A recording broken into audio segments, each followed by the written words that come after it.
Peace and love again, family. You already know what it is. We speak truth to power over here.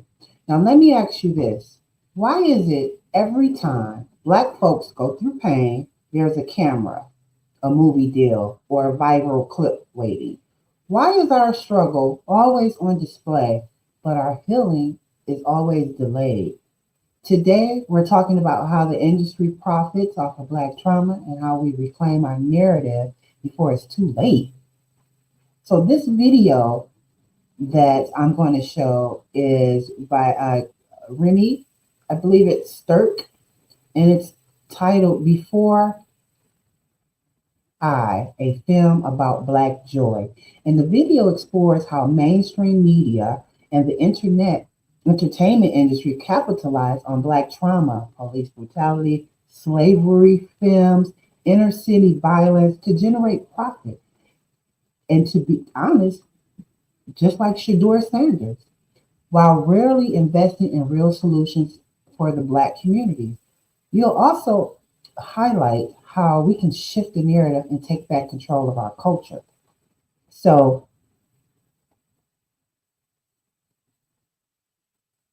from movies like 12 Years a Slave to When They See Us, from police brutality, hashtags to rap lyrics soaked in death, there's a pattern here, y'all. Pain sells. The more raw, the more real, the more exploited.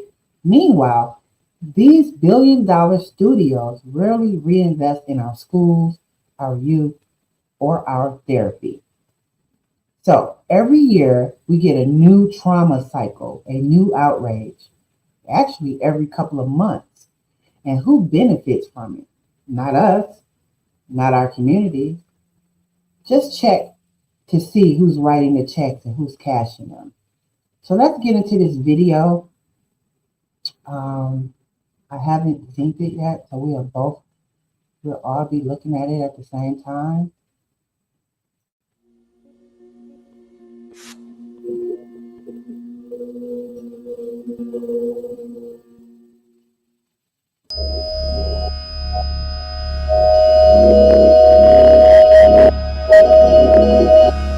And, you know,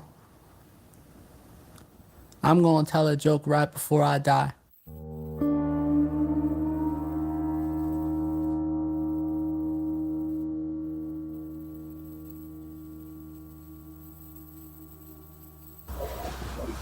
I was your typical black guy from the South on the DL, down low. I would have to change up my mannerisms just to make sure that I wasn't perceived as gay. I was just, it was just one of the guys. I was playing the part. Everything was built off of this false, I don't know, like this false way of existing. I ended up getting married to a woman, actually a white woman.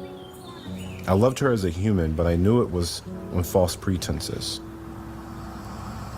I think what really attracted me to her was the fact that she was just always into sports, just active. And that's something that I really looked for in a partner because it's going to push me to be active. So she checked off all these boxes. It wasn't about connection anymore. It was about trading services. I remember it was November 22nd, 2012. I remember waking up and just feeling the sense of peace with so many things of my whole identity, which told me this was the time. I got to work and everything felt like it was just moving how it was supposed to move, Things were just flowing. My coworkers were super happy that day. My boss was super happy without them even knowing anything about how I just woke up.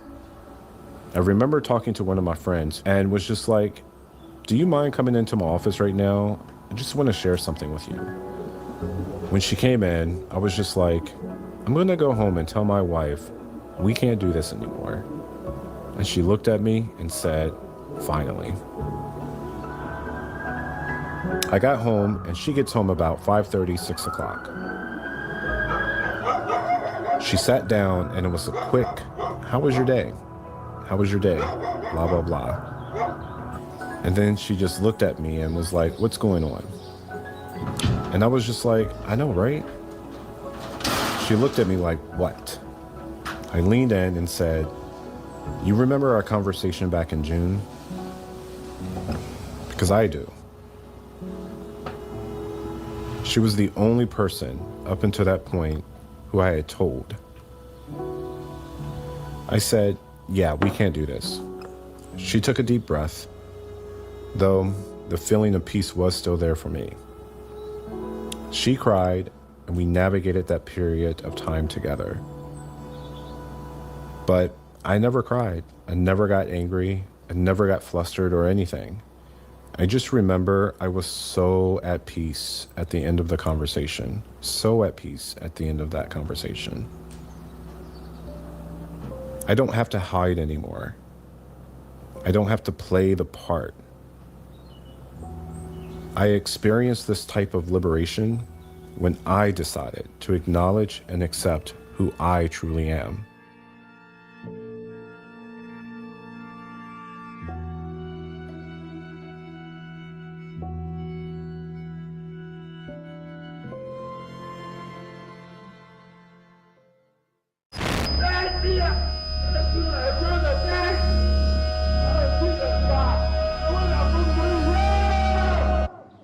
I've always seen it from the outside.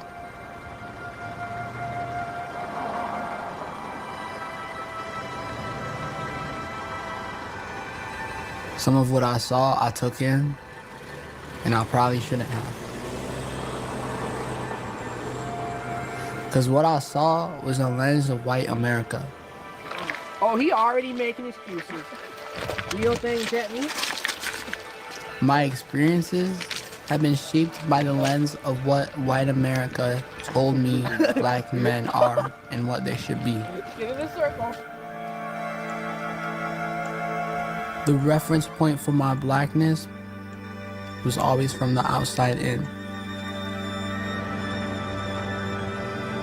I was taking the bus and this middle-aged white woman, like late 30s, early 40s. She was like, no, you need to pay. I told her, no, I don't need to pay because all minors ride free in case you didn't know. She was like, that's not true. You need to pay. She got up. I was sitting down. She came over and was standing next to me, like kind of directly over me. She said, you want to play hardball? And you know my smart ass, I said, what's hardball? She was like, you know what it is. You don't even look like you're in high school. You look like you're in your mid-20s. And at this point, I was just messing around with her. I appreciate that, but the beard whiskers are still coming in, I told her. She just wouldn't leave me alone. There's an adultification of black youth. It's like we can't just exist in our age, or we can't just exist in our innocence. If you know me, you know I love to play. I love to goof around. She said to me, well, you entered the wrong door of the bus, and that's what made you look suspicious. That's the moment I was like, oh, and there it is. The word suspicious is all it took. I knew this really wasn't about the bus. That experience was crazy to me, because to have that energy thrown in your face is a whole different game. See, it's different being black. We have to be aware of how we have fun, who we have fun with, and when to have fun. This childlike innocence is different. Yeah. You know, I'm gonna tell a joke right before I die. I'm just a kid staring in the mirror, laughing at my own jokes just to make myself feel better.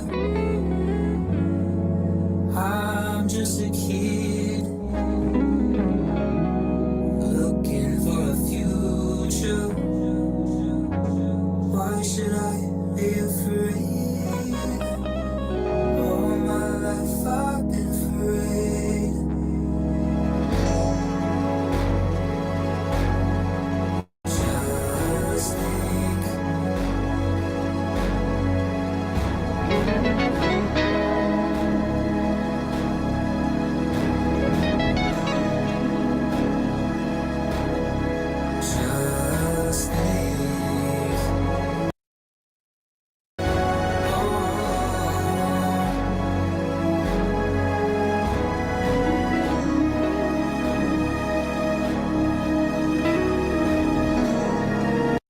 Hope I don't get a strike. I just wanted to show the ending and of the black joy.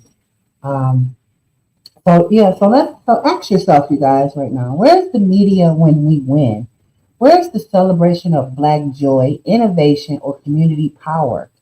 Why are stories of our happiness, brilliance, and resilience always too risky for funding? Our history is more than pain. We are scientists, spiritual leaders, artists, builders, but they don't fund that kind of content. They only fund what make us look broken. So how do we flip this? First, own our platforms. Tell our stories without waiting for validation. Fund our filmmakers. Support black owned studios. Push back on trauma porn. Second, demand better. Don't just repost trauma. Uplift joy. Support projects that show us healing, thriving, loving, and leading. Black culture is not a trend, y'all. It's not a product. It's a legacy.